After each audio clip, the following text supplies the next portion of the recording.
Singkat cerita itu semua kan di perjanjian lama. Kalau bawa Ya, Matius berarti kan perjanjian baru, nggak boleh bawa Matius.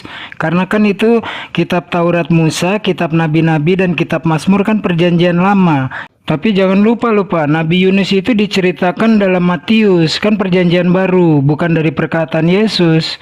Harus dari perjanjian lama, nggak boleh ambil perjanjian baru. telah menyerahkan nyawanya ke dalam maut dan ia terhitung di antara pemberontak-pemberontak. Bangkit pada hari ketiganya mana, Pak? Ketika dia telah sampai di tempat matahari terbenam, dia melihatnya. Saya tidak tahu dia ini siapa. Dia melihatnya dalam kurung matahari terbenam di dalam laut yang berlumpur hitam. Ini maksudnya bagaimana ya? Apakah memang matahari itu terbenam di laut yang berlumpur hitam atau Pembiasan dari matanya Zulkarnain, bukan dari Allah. Jadi Apa yang disampaikan dengan Ustadz Unggul, saya setuju. Mengenai surat Al-Kahfi tadi yang Bapak Terate kutip adalah mengenai kisah dari Zulkarnain, di mana di dalam Markus pasal 15 ayat 25 disebutkan Yesus itu disalibkan pukul 9. Nah, sedangkan di dalam Yohanes pasal 19 ayat 14 momen penyaliban ini dilakukan pukul 12, kira-kira pukul 12. Nah, berbicara mengenai keakuratan, menurut Bapak yang mana ayat yang akurat gitu? Yesus itu Sebenarnya pertanyaan saya tadi itu mengatakan tidak ada satupun orang ketemu Jibril, cuma Muhammad.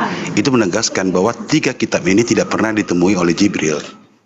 Itu pertanyaan saya, apakah firman yang diwahyukan Allah itu melalui Jibril itu adalah kekal? Itu pertanyaan saya. Dan firman itu berasal dari siapa? Berasal dari diri Allah kah atau dari luar Allah? Bisa nggak firman ini hilang atau dirubah-rubah orang? Firman Allah, kondisinya bicara kitab suci yang berasal dari Allah itu sendiri. Dan kenapa harus ada namanya Jibril yang menyampaikan itu? Sementara narasi tadi dikatakan tidak ada Jibril ketemu selain Muhammad. Terus bagaimana nabi-nabi itu menerima yang dikatakan wahyu tadi? dia dapat berfirman terus gitu. Seiring dengan kekekalannya, seperti itu mungkin. Itu yang bisa saya jelaskan mengenai apakah kekal atau tidak kekal gitu. Jadi Sebenarnya, jika Allah itu firman kekal dan kalau Bapak bilang dia bisa berkata-kata, setelah turunnya Al-Quran tadi, apakah Allah itu bisa berkata-kata selama 1400 tahun ini? Kan itu yang tidak kekal. Jadi argumen Bapak tadi mengatakan dia akurat bahwa firman itu kekal berjadi tolak belakang karena setelah wahyu itu turun dia tidak berkata-kata lagi, tidak berfirman. tidak bisa mengetahui hal itu, maksudnya dalam hal ini begini. Kan Al-Quran itu sudah selesai. Firman-firman Allah itu telah selesai disampaikan gitu kepada utusannya yaitu Nabi Muhammad SAW.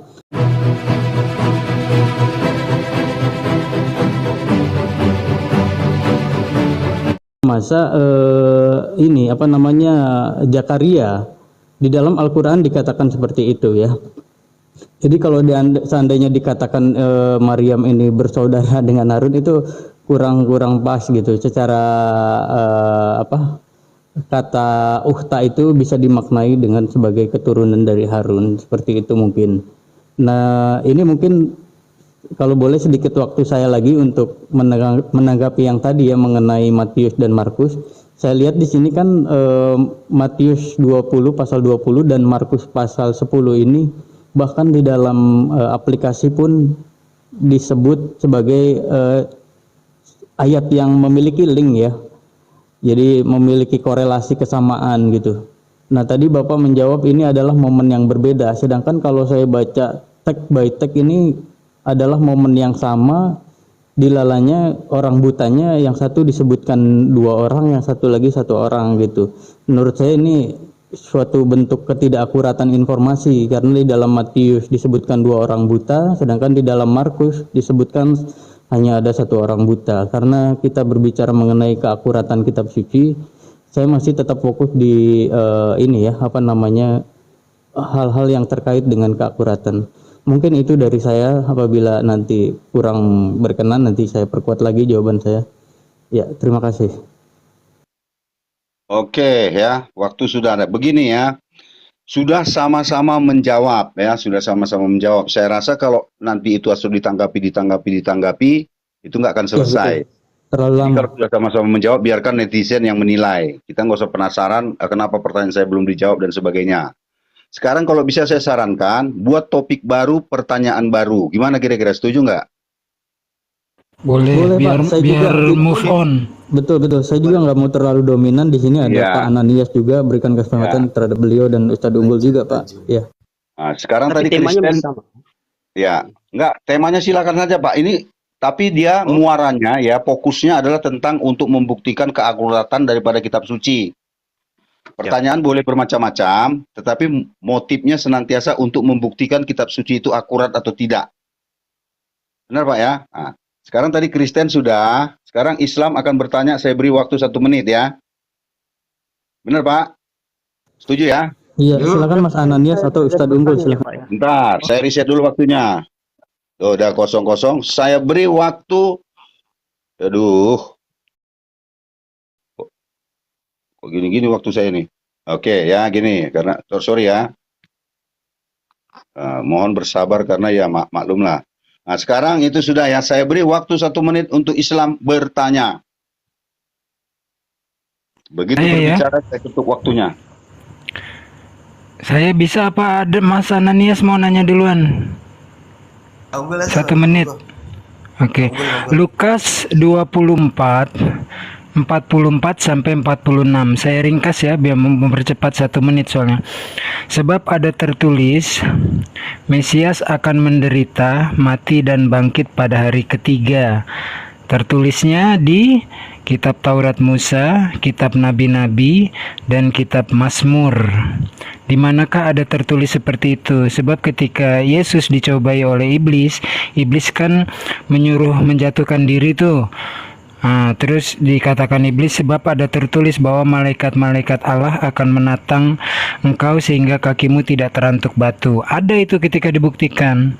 Tetapi di mana akuratnya ketika Lukas mengabarkan sebab ada tertulis di kitab Taurat Musa, Nabi-Nabi dan Mazmur. Lukas 24 ayat 44 sampai 46, standby. Udah waktu habis ya. Oke, waktu habis. Saya riset. Teng. Nah, tuh. Silakan Pak menjawab sesuai dengan pertanyaan. Udah jelas Pak, sebatang rokok ya pertanyaannya ya. Tertulis di dalam Lukas 24 ayat 6 dikatakan, ada tertulis gitu ya.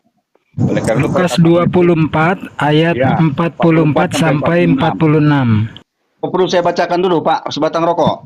Nah, bacakan dulu aja. Oke, saya bacakan ya.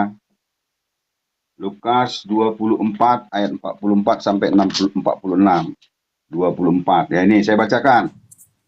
Supaya kita sama-sama mendengarkan ya. Ayat 44 sampai 46. Ia berkata kepada mereka, inilah perkataanku. Nah, ini Yesus yang berkata ya. Yang telah kukatakan kepadamu ketika aku masih bersama-sama dengan kamu. Yakni bahwa harus digenapi semua yang ada tertulis tentang aku dalam kitab Taurat Musa dan kitab Nabi-Nabi dan kitab Mazmur. Lalu ia membuka pikiran mereka sehingga mereka mengerti kitab suci. Katanya kepada mereka, ada tertulis demikian, Mesias harus menderita dan bangkit dari antara orang mati pada hari yang ketiga. Ya.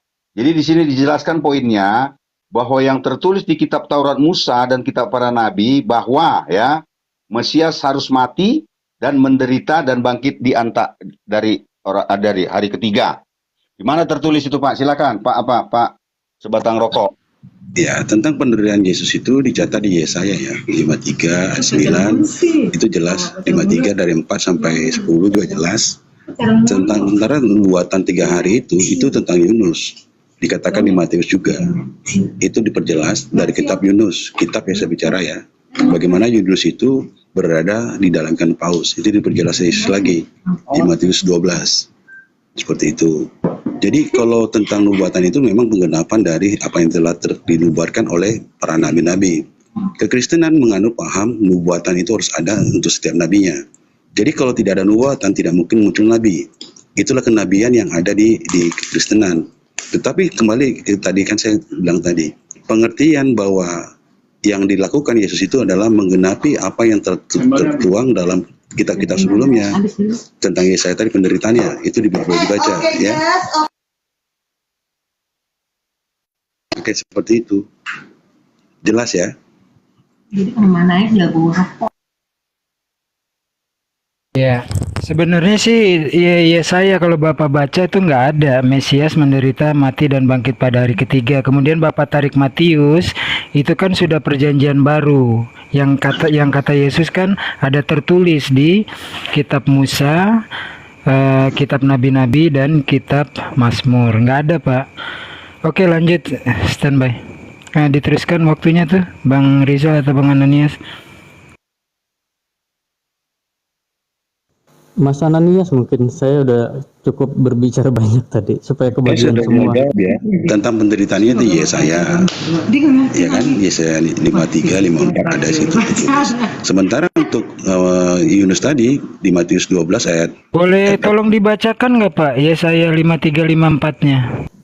Oh, silakan. Oke, saya bukakan ya. Iya, minta set tolong dulu Bang waktunya Ginting. ya. Saya setkan waktunya dulu. Yesaya berapa, Pak? 53 ya? Yesaya 53. Ayat Yesaya 53, sebentar. Aduh, saya harus buka buku soalnya karena nggak bisa buka handphone ini.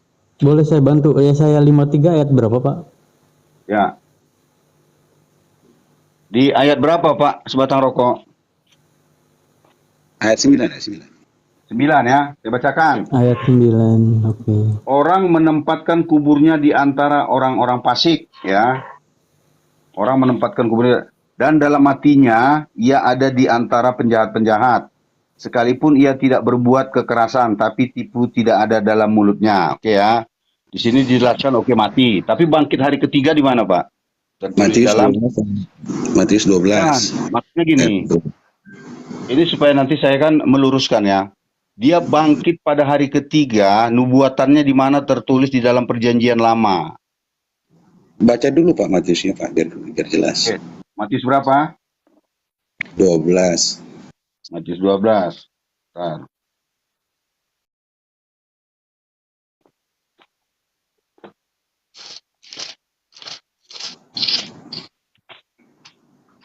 Ayat 40. Ayat 40. 40 ya, 40. Duh. Matius 2, 12, 40 ya. 12, 40. 40 di mana dituliskan, sebab seperti Yunus ya, seperti Yunus tinggal di dalam perut ikan 3 hari 3 malam, demikian juga anak manusia akan tinggal di dalam rahim bumi 3 hari 3 malam. Nah, itu dia jawabannya Pak, silakan. Berarti nubuatan di dalam kitab nabi-nabi tertulis ya, bahwa sekarang bagaimana Bapak menjelaskan Pak sebatang rokok mati sudah ada, sudah contoh 3 hari sudah ada. Kalau di dalam Mazmur dan di dalam kitab para Musa apa yang diceritakan di situ? Karena ini ada kitab Musa dan apa ya? Walaupun poinnya mati dan bangkit ya. Tetapi ini kan ada Musa dan Mazmur, apa yang dijelaskan tentang Yesus di dalam Musa dan Mazmur? Jadi sudah jelas ya tadi kan berbicara tentang hari ketiga itu mengacu kepada Yunus. Yunus itu ditelankan paus, terus dia dikeluarkan lagi. Sementara orang yang di dalam perahu itu melihatnya dia sudah mati. Seperti itu. Tapi kehendak Allah berbeda. Seperti itu 3 hari ya, jelas. Terus bicara tadi penderitaannya mati itu sudah jelas tadi kan, mati dikatakan tadi sudah jelas. Sudah saja. Sebentar Pak.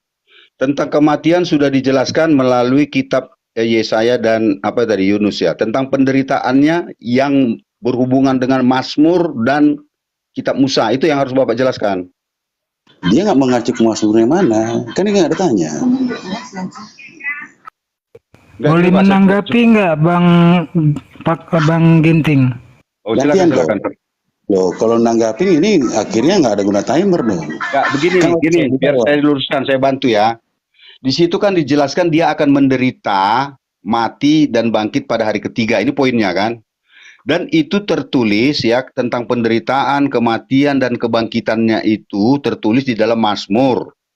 di dalam Taurat dan di kitab para nabi. Bapak tadi Pak Sebatang Rokok sudah menjelaskan tentang kitab para nabi, tentang kematiannya. Berarti penderitaannya yang mana ini? Singkat cerita itu semua kan di perjanjian lama. Kalau bawa Matius berarti kan perjanjian baru, nggak boleh bawa Matius.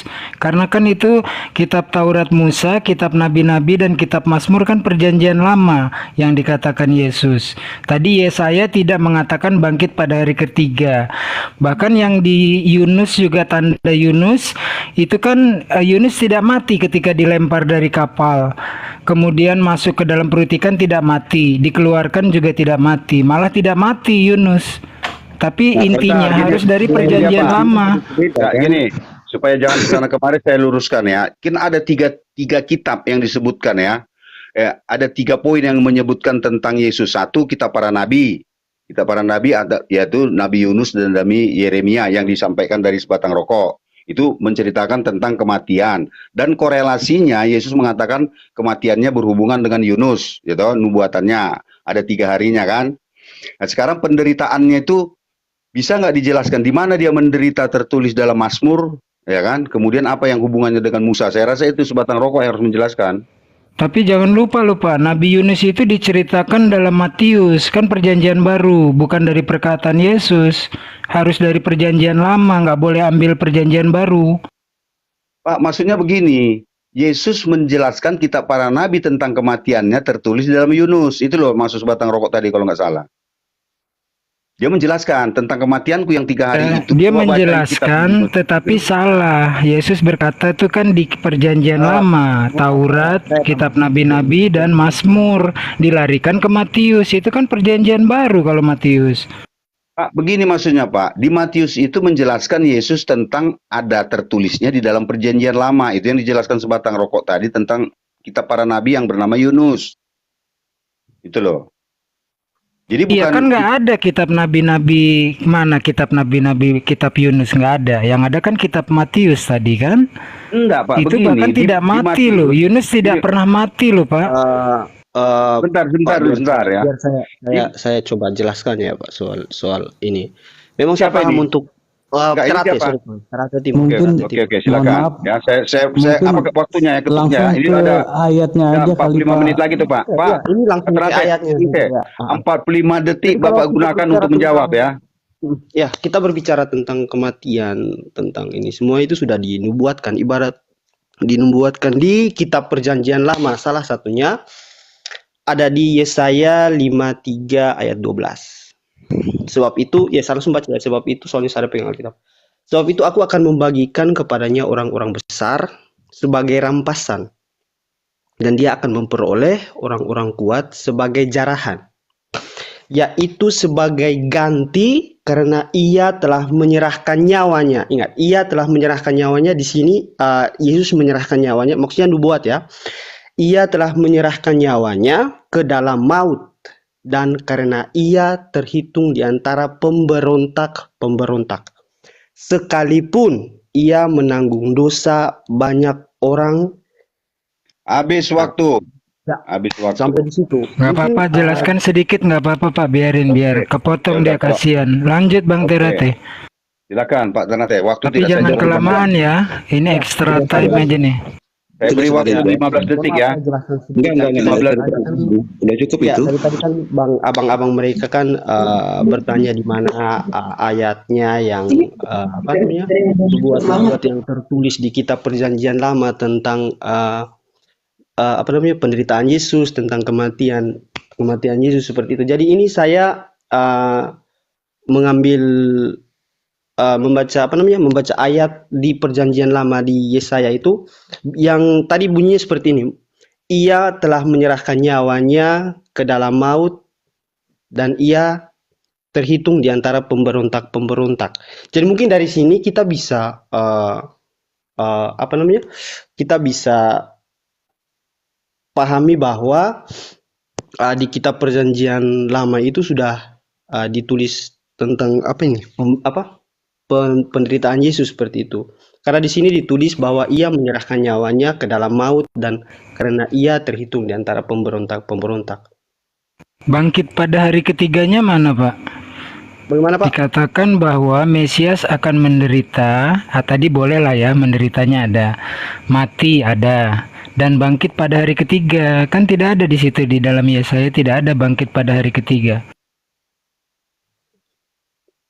Sebentar Pak. Tapi apapun jawabannya dari Bang Terate, Bang Ginting, aku nggak tanya lagi ya, biar kita move on, biar kita bergerak terus, biar nggak kita belibet-belibet di sini, nggak seru lah ya. Tapi bagiku itu tidak ada ya, mengenai bangkit di hari ketiganya. Ya, udah habis ya waktunya ya. Saya riset ya. Atau mungkin ada 15 detik lagi Pak sebatang rokok. Silakan, saya kasih waktu. Ini yang saya tidak suka dalam diskusi ya. Saya jawab terus kayak gini, dipotong-potong terus disimpulkan. Itu diskusi nggak seperti itu. Harus dipahami juga oleh moderator. Kalau kayak gitu kondisinya sama aja mengklaim sesuatu yang ditanyakan terus diklaim. Nggak boleh lah. Susah kalau diskusi kayak gitu. Nanti saya potong-potong susah. Oke, silakan Pak. Pak sebatang rokok, oke, kita kasih waktu 30 detik lagi untuk menanggapi, silakan. Kan sudah dijawab tadi penderitaannya di Yesaya 53. Sudah dijawab. Silakan baca. Tanya di Yunus ya, di kitab Yunus ya. Iya, kebangkitannya sudah dibilangkan. Dipertegas lagi di mana? Di Matius dikatakan Matius 12 ayat 40. Jelas dinyatakan seperti Yunus. Waktu Yunus ditelan oleh ikan itu. Selesai. Kan kalau kamu keberatan silakan. Ya udah, oke. Sekarang apapun jawaban sudah kita cut ya, kita potong, kita akan melanjut ke pertanyaan berikutnya. Dari Islam bertanya ya, sekarang giliran nanti Kristen bertanya, saya riset dulu. Coba saya ya Pak ya. Siapapun bertanya terserah. Kristen 1 menit saya berikan waktunya, silakan Pak. Sebatang rokok saya izin ya, ini biar saya tanya. Oke. Tanya Pak ya, jangan menanggapi, bertanya. Oke, saya bertanya. Sebelumnya Pak, saya mohon maaf, saya mungkin tidak tahu membaca Al-Quran dari mana, saya tidak tahu.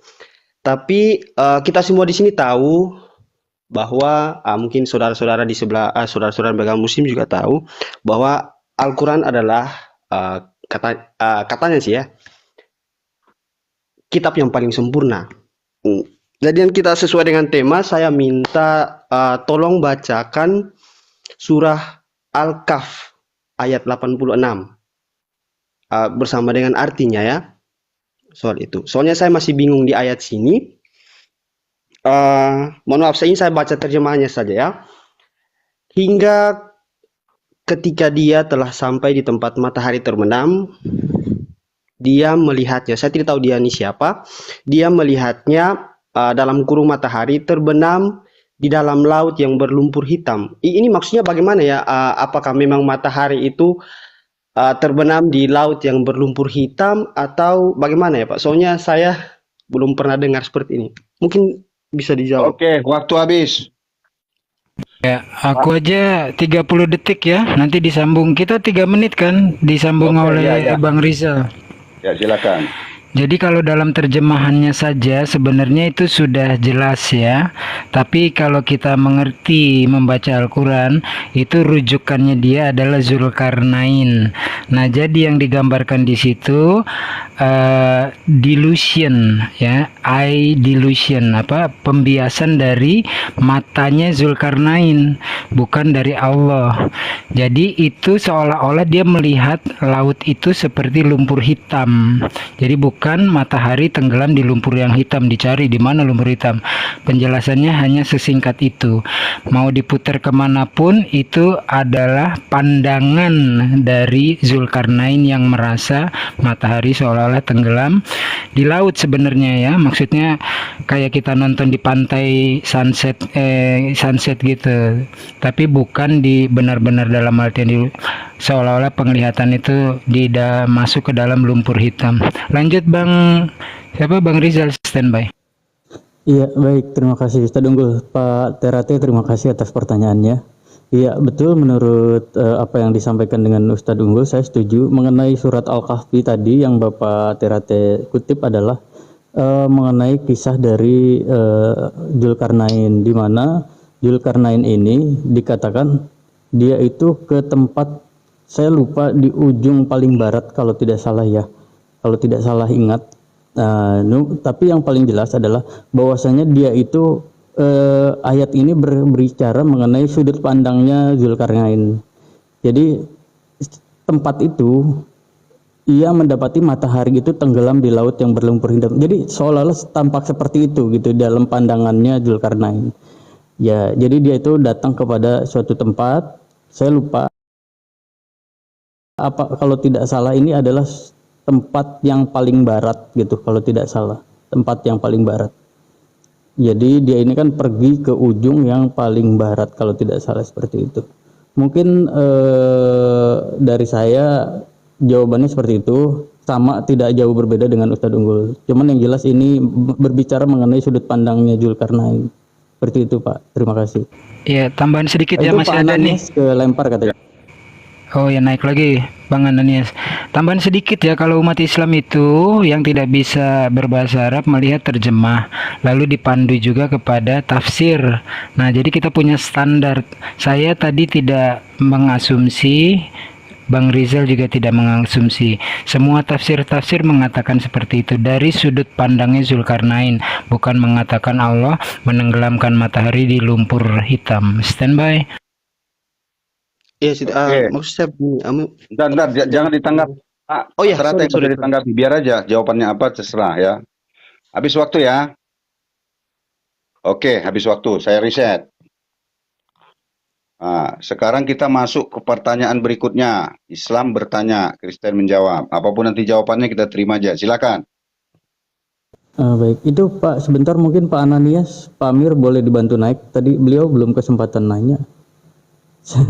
Apakah beliau mau bertanya? Iya, gitu? atau aku Supaya diam deh. pembagian- Jadi Bang Rizal sama Bang Ananias supaya imbang dua-dua. Aku diam. Selanjutnya Bang Ananias saja. Mananya sebelum naik.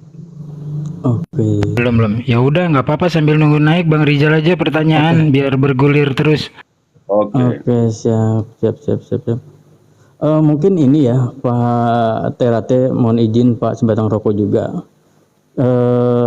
Kisah mengenai penyaliban Yesus itu kan begitu terkenal ya, walaupun itu dalam perspektif Islam dianggap tidak disalib. Tapi kita tidak bisa pungkiri bahwasanya banyak juga pengikut kekristenan yang mempercayai hal itu. Nah, pertanyaan saya mengenai momen penyaliban ini, di dalam Markus pasal 15 ayat 25 disebutkan Yesus itu disalibkan pukul 9. Nah, sedangkan di dalam Yohanes pasal 19 ayat 14 momen penyaliban ini dilakukan pukul 12, kira-kira pukul 12. Nah, berbicara mengenai keakuratan, menurut Bapak yang mana ayat yang akurat gitu? Yesus itu disalibkan jam 9 atau jam 12? Terima kasih, Pak. Oke, waktu habis ya. Silakan menanggapi. Apapun jawabannya nanti biarkan netizen yang menilai. Sekarang silakan siapa yang menjawab? Silakan. Begitu jawaban suara pertama akan saya ketuk waktunya. Pak Sebatang Rokok atau Pak Ternate yang mau menjawab? Pak Terate mungkin beliau kan baru masuk supaya ini. Ya, pertanyaan kan jelas ya. Di dalam Markus 15 ayat 25 dituliskan Yesus disalib pukul 9. Kemudian dalam Yohanes 19 ayat 4 dikatakan bahwa Yesus disalib pukul 12. Maksudnya apa ini? Pukul 9.12 kok ada perbedaan? Mohon dijelaskan. Saya coba coba dibaca. Siapa ini? Terate, Pak. Ternate. Oke, siap ya. Ya, coba dibaca dibaca ayatnya, Pak. Soalnya Oke, saya bacakan ya. Bentar. Markus 25. Waktunya belum saya jalankan ya. Ketika Markus saya baca ini. Iya, pasal nggak apa-apa. 15, Pak. Nanti Pasal saat Bang 15. Terate ngomong baru jalankan. Ya. Markus 15, bukan 25 ya. Oh iya, 15. Iya, pasalnya 15, Pak, ayatnya 25. Oh ya, Markus 15 ayat 25. Markus 15. Bentar. Ya, nomor 25 ya, ayat 25.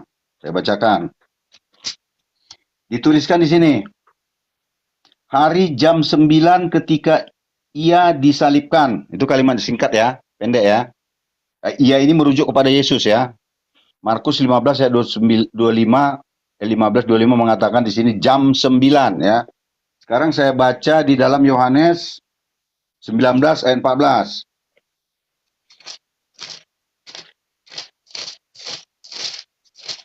Yohanes 19 ayat 14. Ya, ini dia saya temukan ya. Ayat 14 dikatakan, hari itu ialah hari persiapan Paskah, kira-kira jam 12. Jam 12 kata Pilatus kepada orang-orang Yahudi itu, inilah rajamu.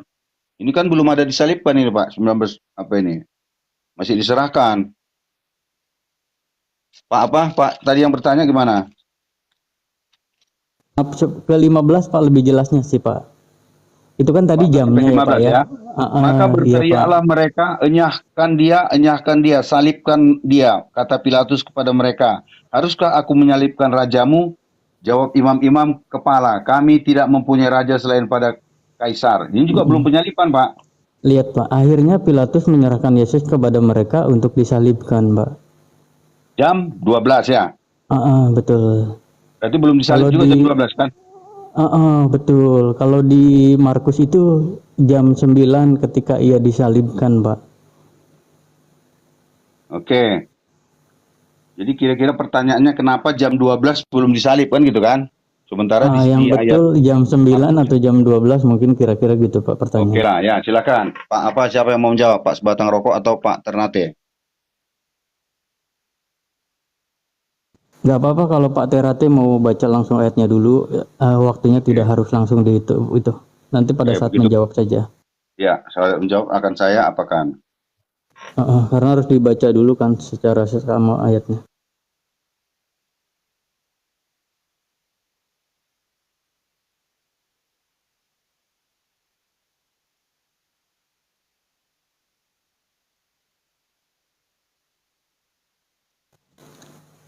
Pak Ananias, mana Pak Ananias? Pak Ananias. Hostnya pun udah Pak tidur Amir. juga mungkin. Pak Amir, monitor sudah tidur sepertinya. Sudah larut juga sih. Pak Ananias jaringan buruk katanya. Oh, oke. Pak Hasbi Islam atau Kristen ini? Alhamdulillah Muslim Bang Opa Ustadz Tunggul. Oke. Assalamualaikum. Waalaikumsalam warahmatullahi wabarakatuh. Iya. Salam buat Pak Silakan Kinto. bergabung Pak Hasbi ya. Nanti Iya. saya juga Maker. udah dari Nanti tadi nih. gantiin saya. Gantiin. Enggak saya nyimak aja saya. Takut sama Pak Storymaker ini orangnya luar biasa ini. Apa kan Pak kita Story. kita yang penting tidak boleh menghujat, tidak boleh menghina agama lain, nggak apa-apa, namanya diskusi. Iya. Ku jawab juga emangnya pasti benar, Pak Ustadz. kan namanya manusia pasti ada salahnya. Yang penting punya pegangan jawaban. Biar jelas moderator juga baca lagi ya. Setuju Pak Oke, Tunggul. saya baca lagi ya. Di sini lanjut, ada Nima. 2 orang penulis ya. Gimana tadi gue hilang lagi jadinya. Markus pasal 15 Pak. Bentar dulu, Markusnya dulu sebentar ya, saya cari ya. Markus pasal iya. 15 ya. Markus pasal 15. Ayatnya 25 Pak. Oke. Tadi sebenarnya singkat kalimatnya di 25 tadi saya baca tadi ya. Gini, oke. Markus 15 ayat 25 dituliskan begini. Ayat. Hari jam 9 ketika ia disalibkan. Itu Markus Markus menulis demikian ya. Sedangkan Yohanes menuliskan yang diminta oleh para pertanyaan teman kita Muslim tadi yang tertulis di dalam Yohanes 19 ayat 14 gitu. Di mana dituliskan seperti ini. Ya. Hari itu ialah hari persiapan Paskah. Kira-kira jam 12 kata Pilatus kepada orang-orang Yahudi itu. Inilah rajamu, maka berteriaklah mereka, enyahkan dia, salibkan dia, kata Pilatus kepada mereka. Haruskah aku menyalibkan rajamu? Nah, Itu dia. Jadinya di sini ada penjelasan di Markus, Yesus sudah disalib jam 9 menurut tulisan Markus ya. Kemudian Yohanes menuliskan di sini jam 12. Kira-kira apa penjelasan yang bisa teman-teman Kristen memberikan jawaban? Apapun jawabannya nanti ya kita terima aja. Silakan Pak. Tolong dibaca Pak, Matius apa tadi Markus ya? Markus 15 ayat 30 baca Pak. Pak TRT-nya kepental mungkin karena gara-gara baca ya. Matius berapa Pak? Apa? Pak Sebatang Rokok. 15 ayat 30 ya. Oke, Matius 15 ayat 30 saya bacakan. Turunlah dari salib itu dan selamatkanlah dirimu. Itu dia. Kalau yang 30-nya. Ayat 33 sorry, ayat 33. Oke, 33. Pada jam 12 ya, nah ini, pada jam 12 kegelapan meliputi seluruh daerah itu dan berlangsung sampai jam 3. Ya. Jadi proses itu panjang Pak ya, penyaliban itu. Jadi kalau dia bilang jam 9 proses itu penyalibannya dilakukan. Tetapi kalau Yohanes itu karena dia melihat dari jauh, dia melihat proses yang disalibkan itu ada proses yang dikatakan itu yang di awal tadi itu, yang di 33 tadi. Seperti itu. Jadi konsepnya itu seperti itu. Ada yang mengatakan memang waktunya mungkin berbeda. Tetapi saya meyakini memang proses penyaliban itu kalau sama-sama di ayat itu, di ayat, waktu yang sama dia adalah di ayat 12 tadi, di ayat 33 tadi. Sama kok waktu. Tidak berbeda. Penyaliban itu bukan misalnya kayak orang ditembak mati tuh selesai, enggak seperti itu. Ada proses penyalibannya. Begitu ya. Lanjut Pak, apalagi perjalanan ini waktu masih ada, waktu jawab itu. Yang ditanya itu aja kan? Ya. Akhirnya sama kok. Jadi nggak ada perbedaan di situ. Kalaupun ada perbedaan itu mungkin kalau ada yang menjawab seperti ini, ada yang menjawab ya dari waktunya itu ada yang pakai matahari, melihat matahari condong kemana seperti itu. Ada yang mengatakan jam itu jam pasir, ada yang mengatakan jam matahari, sebayang matahari, jam Romawi segala macam. Kalau saya sih melihatnya di ayat 33 tadi jam 12 itu proses itu seperti itu. Cara memandang yang menulisnya gitu. Bahwa penyaliban itu benar-benar ada di saat yang sama. Jadi tidak berbeda, ada proses penyaliban. Dan itu yang hebatnya, Alkitab kami mencatat dari dua Injil yang berbeda, dua orang berbeda, tetapi menceritakan hal yang sama. Bahwa proses penyaliban Yesus Kristus itu benar ada. Dan peristiwa-peristiwa diceritakan detailnya. Bagaimana bait Allah itu terbelah, bagaimana kondisi itu kondisi alam sendiri seperti berduka, gelap gulita. Dan di situ juga dikatakan waktu terakhirnya Yesus itu mati, prajurit itu mengatakan benar dia anak Allah. Intinya di situ sebenarnya, benar dia anak Allah. Perkataan itu yang sangat susah yang susah untuk ditafsirkan oleh orang banyak. Tetapi itu pengakuan yang tertulis di Alkitab kami bahwa prajurit-prajurit itu yang selama ini mengejek-ngejek dia mengatakan benar dia anak Allah. Dan itulah suatu keyakinan kami bahwa Yesus itu disalibkan dan mati di kayu salib. Jadi bukan diserupakan, tapi Yesus itu memang mati di kayu salib. Karena peristiwa yang tadi itu adalah satu mukjizat juga. Dan tidak ada manusia yang bisa mati seperti itu. Bait Allah itu satu kekudusan, lambang kekudusan, ruang maha kudus, ruang kudus itu terbelah, tidak ada lagi. Itulah keyakinan kami bahwa hal yang tadi yang terbatas, yang bisa dimasuki orang tertentu, sekarang setiap manusia bisa saat dia mengaku Yesus sebagai Tuhan dan Raja dengan percikan darahnya itu. Itulah iman kami. Jadi firman yang dikatakan Yohanes 1:1, firman pada mulanya ada firman, firman bersama-sama dengan Allah, firman itu adalah Allah. Terus dikatakan Yohanes 1 ayat 14, firman itu mengambil upah manusia dan tinggal di antara mereka. Itu nyata, garis merahnya jalan. Jadi bukan diserupakan Yesus kami. Jelas seperti itu. Oke Pak ya. Oke, waktu saya apakan. Jadi begitu dia tadi Pak ya, teman-teman muslim ya, bahwa ada sedikit poin yang saya lihat tadi, cara menghitung jamnya ya, cara menyebut jamnya dia. Jam 9 menurut Yahudi dengan menurut Masehi mungkin agak berbeda, walaupun penyebutannya sama, berbeda tetapi waktunya mungkin sama. Itu mungkin yang disampaikan Pak apa tadi ya. Saya rasa begitu Pak. Apapun jawabannya biar netizen yang menilai. Sekarang giliran pertanyaan dari pihak Kristen ya. Saya beri waktu. Pak Ginting. Ya. Boleh ikutan Pak Ginting. Selamat malam Siapa semua. ini? Siapa ini Pak? Abdul. Abdul boleh? Abdul. Pak Abdul bertanya Saya- kepada Pak Rijal untuk menemaninya boleh nggak? Enggak. Saya Kristen, Pak. Aduh Kristen, Bapak tanya kepada Pak Sebatang Rokok. Iya. Saya sama Pak Sebatang Rokok. Enggak, Boleh, Pak Pak, Sebatang Sebatang Rokok Rokok. mengizinkan nggak? Iya. Makanya saya tanya. Sebatang Rokok boleh nggak ditemani Mr. Abdul? Nggak apa-apa, Pak Vivo juga nggak apa-apa. Oke. Saya tanya, Pak Oke. Rijal boleh nggak? Makasih Pak Sebatang Rokok. Iya Pak, Rijal nggak boleh nggak masalah, masuk, Pak nggak Abdul? masalah. Ini kan Oke, ini ya aja udah. ngobrol, nggak Ya. masalah. Sip ya.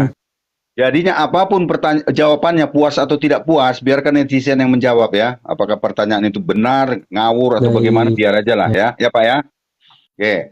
Sekarang giliran Kristen bertanya. 1 menit akan saya siapkan waktunya. Iya. Sebenarnya pertanyaan saya tadi itu mengatakan tidak ada satupun orang ketemu Jibril, cuma Muhammad. Itu menegaskan bahwa 3 kitab ini tidak pernah ditemui oleh Jibril. Itu yang saya mau sampaikan. Sebentar, Pak Sebatang Rokok ya. Itu tadi kan pertanyaan sudah dijawab ya. Walaupun tidak puas, nggak usah lah kita tanya lagi kalau menurut saya. Kan nyambung lagi nih. Nggak apa-apa kan? Kan nggak keuratan kitab suci kan? Nggak usah lah. Nanti kan itu nanti kembali ke situ Pak. Istilahnya kalau bisa izin saya menyampaikan saran. Nggak Buat apa-apa. aja Ini kan pertanyaan baru. narasi saya nggak apa-apa. Nggak apa-apa. Jadi yang disampaikan itu adalah nggak apa-apa. Kan saya sampaikan lagi nih. Ya. Nah, oke. Pertanyaan saya, apakah firman yang diwahyukan Allah itu melalui Jibril itu adalah kekal? Itu pertanyaan saya. Dan firman itu berasal dari siapa? Berasal dari diri Allah kah atau dari luar Allah?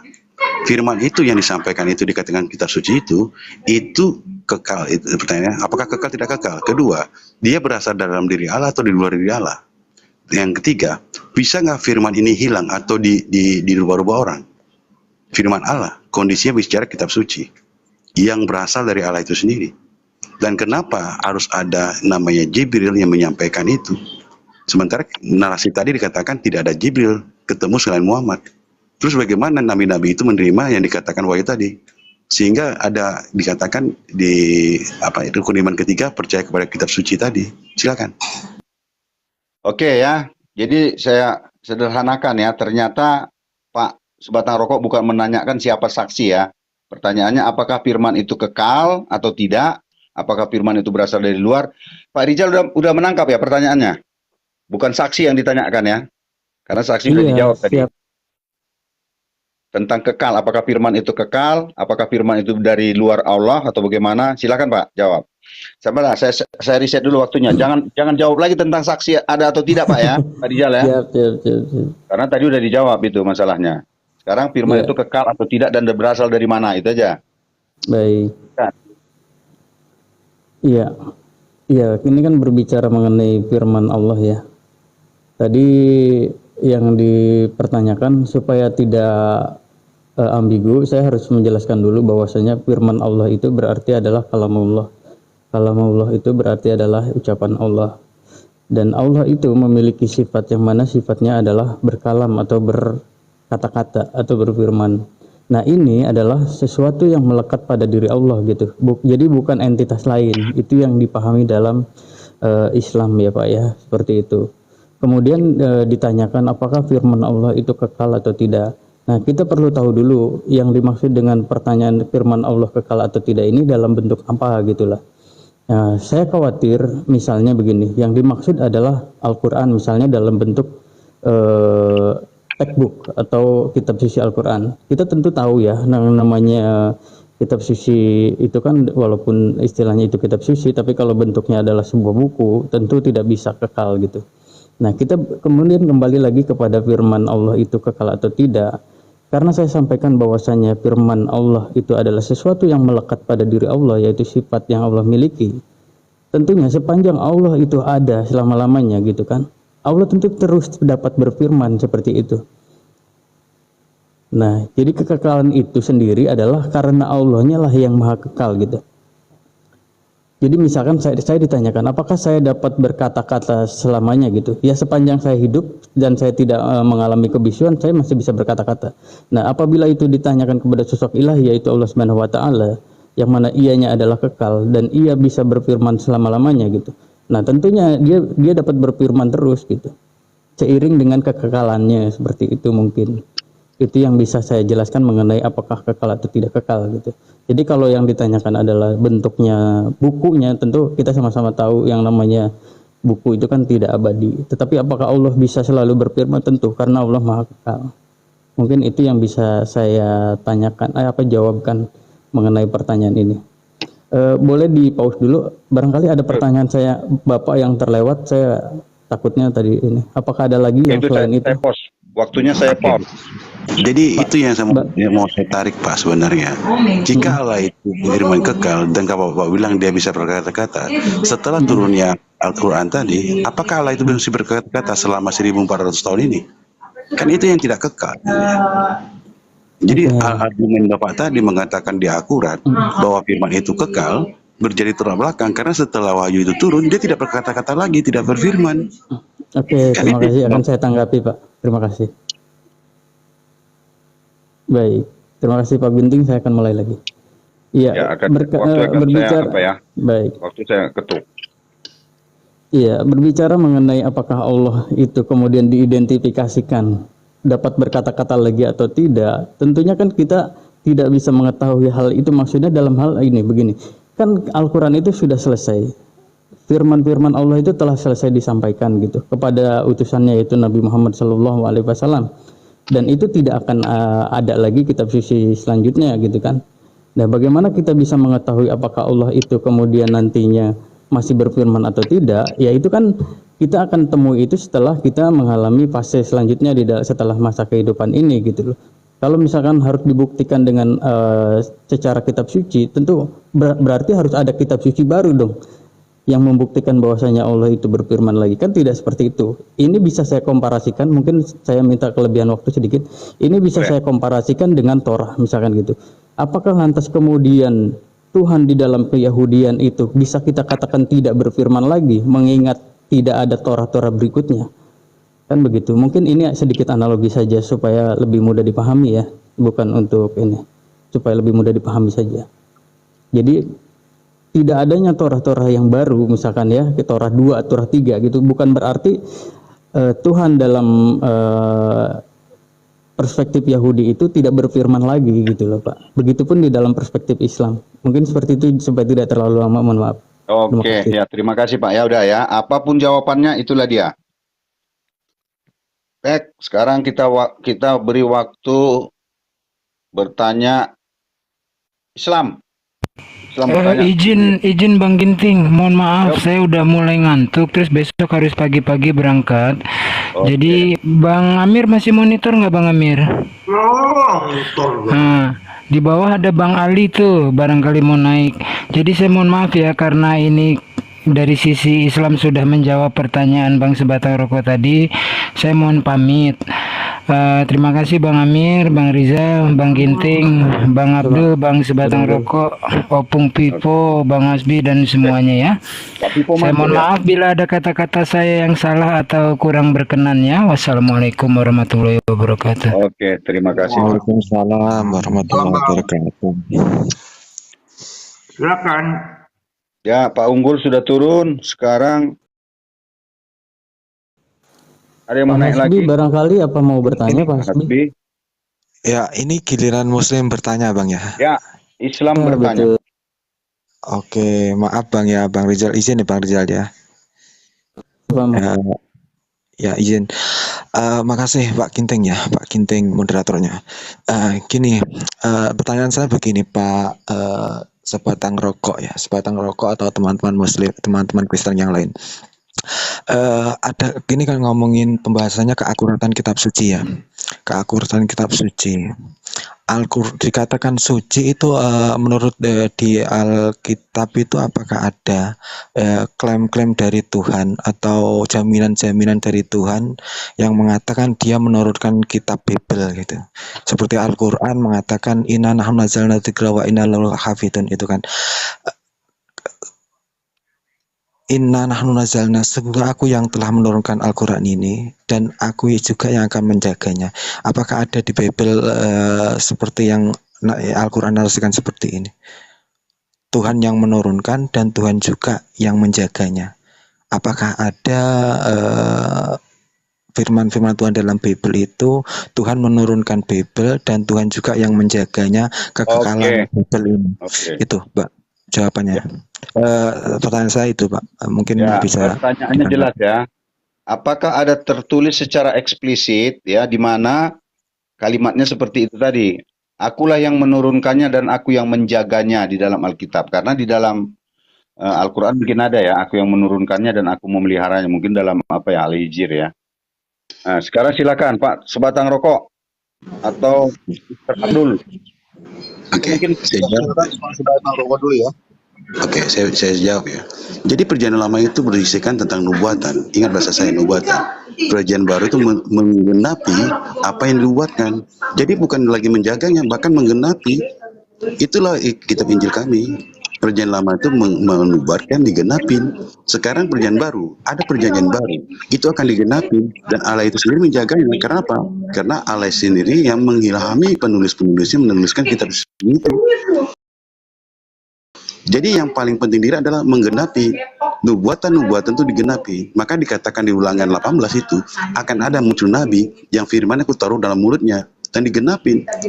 Terus yang kedua, ada nabi lagi dikatakan yang berkata-kata seakan-akan firman Allah tetapi tidak, bahkan menyebut nama ilah lain. Dan apa perbedaannya? Di situ dikatakan tidak ada pembuktian dari kata-kata firmannya itu. Jadi kalau kami mempercayai bukan masalah menjaganya tetapi menggenapinya.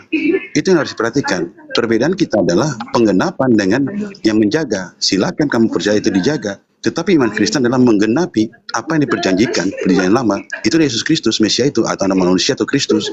Bahwa dari keturunan mula yang akan merembukan kepala ular. Kejadian 3 ayat 15. Keturunan di mana? Itu dijanjikan kepada Musa. Allah teringat akan janji ini. Maka dibuatlah perjanjian sunat itu. Baru dari keturunan mula, terpilihlah Ishak. Terus Ishak ini punya dua anak, Esau dengan Yakub. Yakub ini diganti namanya dari Yakub menjadi Israel. Israel inilah yang pertama bernama Yakub. Jelas, dari keturunan inilah muncul 12 anaknya. Terpilih Yehuda, terpilih Daud, sampai Yesus Kristus. Tali merahnya jelas. Makanya yang kita percayakan tadi sama sebenarnya. Nubuatan-nubuatan yang mana yang ada di zaman yang di Taurat itu yang dari tadi saya tidak mengerti gitu. Kok bisa tiba-tiba seperti tadi? Tapi ini yang kami bicara, pertanyaan kamu tadi kan sudah jelas ya. Bahwa firman Allah itu bukan sekedar dijaga tetapi digenapi. Penggenapan ini yang kami tunggu-tunggu yang perjanjian baru. Yesus itu kembali kepada Bapa, itu menyediakan tempat tinggal bagi kami dan dia akan datang dari awan-awan itu untuk menjadi hakim dan raja dari segala raja. Dan di saat itulah semua lutut akan bertelut, semua lidah akan mengaku bahwa Yesus adalah Tuhan. Maka dikatakan Matius 7 ayat 21, bukan orang yang berseru-seru yang diselamatkan, tetapi mereka yang melakukan kehendak Allah Bapa. Itu dikatakan pada hari terakhir, banyak orang akan berseru-seru, kami telah melakukan sesuatu demi namamu, melakukan mukjizat, menyembuhkan orang sakit, membangkitkan orang mati. Bukan itu, tetapi yang melakukan kehendak Bapa. Karena Yesus itu datang, itu berasal dari Bapa. Firman yang berasal dari Bapa, jelas. Konteksnya, Allah itu memperkenalkan dirinya dengan nyata. Mengutus sesuatunya nyata, sehingga itu dikatakan 1 Yohanes 1 ayat 1. Yang kami beritakan itu ada yang kami dengar itu, yang kami raba itu adalah firman yang hidup. Jelas jawabannya ya?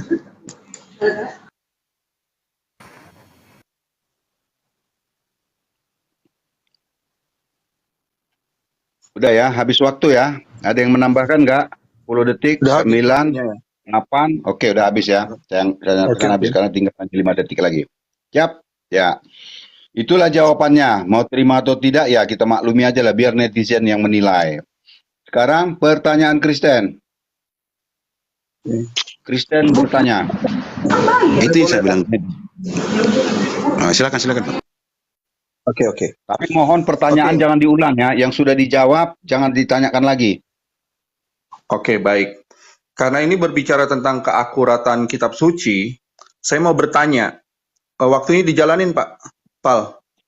Oh ya, dah ya, siap. Oke. Saya mau bertanya, di dalam Al-Quran, kan selalu dikatakan bahwa bumi itu diciptakan dalam 6 masa. Saya minta ayatnya di mana? Hari pertama apa sampai hari ke-6? Lalu yang kedua, dari mana Allah menciptakan? Apakah bumi dulu atau langit dulu? Menurut surat 2 ayat 29. Tolong jelaskan. Dan dari mana orang Muslim bisa tahu siapa istrinya Nabi Adam? Apakah dari kitab lain? Silakan. Pak Sebatang Rokok mau tambahkan? Silakan. Pak, pertanyaan itu aja dari dulu. Nanti lagi waktu Iya, lain. nanti Itu sudah pusing. terlalu banyak saya rasa ini. Gini aja Pak Rijal atau Pak apalah. Jawab aja bagaimana kronologis penciptaan bumi 6 masa gitu aja Pak. Silakan. Minta Saya ayatnya ya, waktunya Pak. dulu ya. Saya riset dulu waktunya. Bapak buka ayat tidak akan saya jalankan waktunya. Bapak ketika membaca ayat belum saya jalankan waktunya Pak ya. Silakan Pak. Ini dari pihak Muslim Halo. jawab ya. Iya, kenapa? Mau saya yang jawab atau Pak Yunus atau Pak Hasbi? Silakan. Silakan kalau Bapak mau jawab silakan seperboleh. Nanti saya Oh tambahkan iya. aja. Monggo. Oh iya, siap Pak Yunus. Iya, begini. Terima kasih. Bismillahirrahmanirrahim. Berbicara mengenai proses penciptaan alam semesta ya. Di dalam Al-Quran dijelaskan Pak, bahwa saya. sebentar Pak. Bapak udah buka ayatnya. Oh iya. Siap. Bapak bukakan dulu ayatnya, Bapak baca, baru nanti saya jalankan waktunya. Baru Bapak menjawab. Oh ya, ini jawaban. Maksudnya gimana? Nah, Pak? nanti Bapak rugi kalau saya buat waktunya sekarang. Oh iya, baik. Ini saya Bapak akan bukakan dulu mengutip. ayatnya, cari dulu ayatnya, bacakan. Oke, Baru saya siap. jalankan waktunya. Iya, saya mengutip Quran Surah Al-A'raf ayat 54. Di sini disebutkan terjemahannya saja ya supaya tidak memakan waktu. Sesungguhnya Tuhan kalian yaitu Allah, dialah yang menciptakan langit dan bumi dalam 6 hari. Kemudian dia beristiwa di atas arsy. Ya, kemudian juga ada di dalam surah Al-Qaf, surah Qaf ya ayat 38. Sesungguhnya aku telah menciptakan langit dan bumi serta segala yang ada di antara keduanya dalam 6 hari dan aku tidak merasa lelah atau capek. Kemudian juga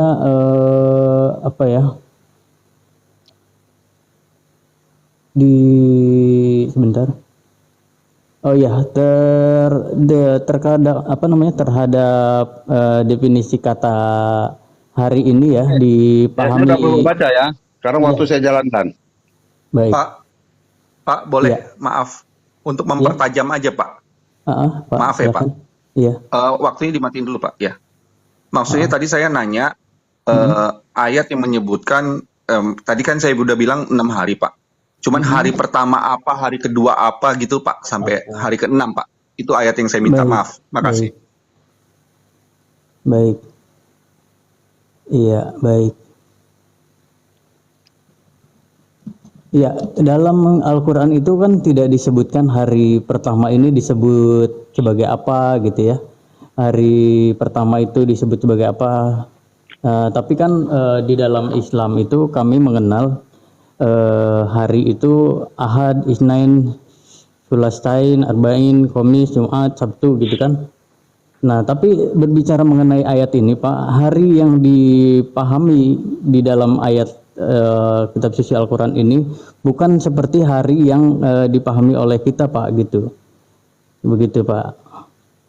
Tapi dikenalnya sebagai masa gitu Pak. Jadi kita kan menerjemahkannya sebagai hari gitu. Cuman memahami makna hari tersebut tidak seperti harinya dalam diri manusia gitu Pak, dalam kehidupan manusia. Melainkan masa gitu. Dalam 6 masa seperti itu Pak. Mungkin kalau dalam kekristenan itu memang benar-benar hari atau gimana saya nggak tahu. Cuman yang jelas memang ada ayat di dalam perjanjian lama kalau nggak salah kan menciptakan sebagai 6 hari, hari ke-7 beristirahat. Mungkin di dalam perspektif kekristenan itu dipahami sebagai hari sebagaimana 24 jam. Tapi yang sepanjang saya tahu di dalam keislaman itu 6 masa Pak, memahaminya seperti itu. Pak Yunus mungkin boleh silakan menambahkan. Pak Yunus bicara, saya ketuk waktunya. Oke, Assalamualaikum warahmatullahi wabarakatuh. Jadi ayat-ayat yang tadi sudah diterangkan sama saudara saya, bukan ayat itu saja yang dijelaskan tentang penciptaan bumi ya. Bahkan di surat Quran Fussilat ayat 9 sampai 10, di situ juga dijelaskan bahwa Allah Subhanahu wa taala ya kan, Allah Subhanahu wa taala menciptakan langit dan bumi yaitu dengan 6 hari. Bahkan di ayat lain juga menjelaskan bahwa ada perbedaan-perbedaan, yaitu dari 3 surat yang tadi disebutkan sekilas memang tampak ada perbedaan. Surat Al-Hud dan surat Al-A'raf menyampaikan bahwa penciptaan langit dan bumi adalah 6 hari. Sedangkan pada surat Fussilat tadi, penciptaan langit dan bumi yaitu 8 hari, ayat 9 sampai 10 Fussilat menyebut 6 hari. Menciptakan bumi dalam ayat 12 disebutkan penciptaan langit selama 2 hari. Jadi perbedaan itu yang menjadi dasar kalangan orientalis yang mengkritik Al-Quran. Mereka menganggap ayat-ayat suci Al-Quran saling bertentangan antara satu dengan yang lain. Dalam hal ini penciptaan langit dan bumi, bahkan karena itu pula mereka menilai adanya kekeliruan tersebut karena Al-Quran dibuat oleh manusia. Menanggapi hal tersebut, Syekh Muhammad Medwali Al-Sarawi menjelaskan ayat 9 dan ke-10 surah Al-Fussilat memang seolah-olah menyampaikan bahwa penciptaan segala bumi itu memakan waktu 6 hari. Padahal menurut tafsiran ayat 9 sampai 10 surat Fussilat, Allah Subhanahu wa taala menciptakan dalam 2 hari dan proses penciptaan bumi ini diselesaikan selama 4 hari. Artinya, waktu 4 hari penciptaan bumi isinya yang disebut dalam ayat 10 surat Fussilat tadi itu mencakup 2 hari penciptaan bumi yang disebut dalam ayat 9 surat Fussilat. Jadi durasi penciptaan segala hal yang berkaitan dengan bumi adalah 4 hari karena 2 hari pertama yang disebut adalah ayat 9 surah Al-Fussilat. Oke, waktu saya habis ya. Cukup ya, Pak ya. Saya lebihkan dari dikit nggak apa-apa. Pak Ginting, Yap. kalau Gimana, Pak? boleh nih, Pak. Kalau Hah? boleh, Ya. kan tadi ada 3 pertanyaan. Ini kan dijawab cuma 1. Karena ini kan kita diskusi untuk pembelajaran. Kalau boleh, Oke. apakah boleh Saya saran ya Pak, ditambahkan begini Pak. saja? Kalau Oke, waktunya ini- sedikit Iya, gitu kan kita juga gimana mau jawab 3 pertanyaan karena Anda minta sesuai Oke. data sedangkan waktunya juga Bagaimana kalau kita buat 2 menit menjadi jawabannya menjawab 5 menit? Pertanyaan 1 menit. Host, Pak Ginting izin. Ya. Saya usul gini Pak Ginting. Ini pertanyaan satu-satu aja, jangan ditumpuk Oke. pertanyaannya. Iya, Karena kan biar tadi kan menanyakan kan benar-benar dua jangan hal yang berbeda benar-benar itu loh. jangan ditumpuk. Ya, bertanya mengenai penciptaan, terus kemudian numpuk ke Hawa gitu kan. Nah. Mengenai penciptaan siapakah suaminya Nabi Adam gitu kan tadi. 2 hal yang berbeda tadi. Kalau bisa saya usul satu-satu aja biar fokus Oke, gitu. oke. Ya. Sekarang giliran Islam bertanya ya. lanjut. 10 pertanyaan saja. Islam bertanya, saya akan ketuk waktunya ketika berbicara dan waktu bertanya hanya 1 menit. Silakan Islam bertanya. Ini kan tentang keakuratan kitab suci. Saya ingin bertanya kepada saudara kita Nasriani, jika betul di Sebentar dalam Pak Yunus, mohon maaf, Pak Ginting, mohon maaf. Sepertinya ini sudah ada Pak Hasbi dan Kang Chan dari pihak Muslim dan saya sudah cukup dari tadi ya. Mau istirahat.